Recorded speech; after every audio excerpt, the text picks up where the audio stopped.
2026 বিশ্বকাপ ফাইনালে শুধু একটি ট্রফির ফয়সালা হয়নি, বরং জয় হয়েছে ফুটবলের। একদিকে স্পেনের 19 বছর বয়সী তরুণ তুর্কি লামিন ইয়ামাল, মাঝ মাঠের কারিগর ফেরান তোরেস এবং উইঙ্গার মিকেল ওয়ারজাবালদের পা থেকে এসেছে সমালোচনাহীন, পরিচ্ছন্ন এবং দৃষ্টিনন্দন ফুটবল। পুরো টুর্নামেন্টে আধিপত্য ধরে রেখে খেলা স্প্যানিশরা ফাইনালে স্পষ্ট ব্যবধানে মাঠের নিয়ন্ত্রণ নিজেদের করে রেখেছিল।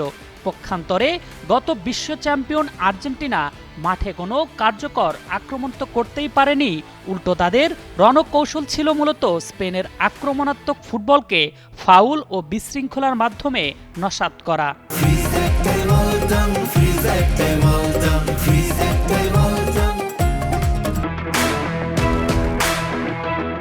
কাতারের লুসাইল স্টেডিয়ামে আর্জেন্টিনা যখন সোনালি ট্রফিটি উঁচিয়ে ধরেছিল, তখন ফুটবল বিশ্ব দেখেছিল এক মহাকাব্যিক রূপকথা।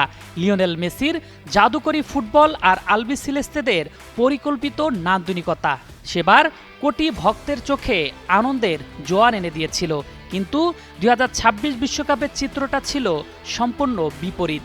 এবার প্রতিটি ম্যাচেই আর্জেন্টিনার খেলায় ছিল অগোছালো ভাব এবং মাঠ ও মাঠের বাইরে তাদের আচরণ ছিল সমালোচনায় ভরা। ফাইনালে পুরো 90 মিনিটে স্পেনের গোলপোস্টে কোনো শটই নিতে পারেনি লিওনেল স্ক্যালোনির শিষ্যরা। গোলরক্ষক এমিলিয়ানো মার্তিনেজের 11টি অবিশ্বাস্য সেভ না থাকলে নির্ধারিত সময়ে আর্জেন্টিনাকে বড় ব্যবধানে হারাতো স্পেন। 90 মিনিটের মাথায় স্প্যানিশ ডিফেন্ডার পাউ কুবার্সিকে মারাত্মক ফাউল করে এনজো ফার্নান্দেজ লাল কার্ড দেখে মাঠ ছাড়লে 10 জনের দলে পরিণত হয় আর্জেন্টিনা। তারপরই আর্জেন্টিনার অসহায় আত্মসমর্পণ।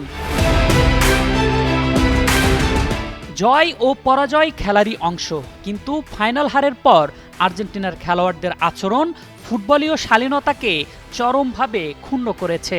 2022 সালের সেই বিজয়ের সুশৃঙ্খল উল্লাসের বিপরীতে এবার ম্যাচ শেষের বাঁশি বাজার সাথে সাথেই মাঠে হাতাহাতি ও মারামারিতে লিপ্ত হন আর্জেন্টিনার ফুটবলাররা।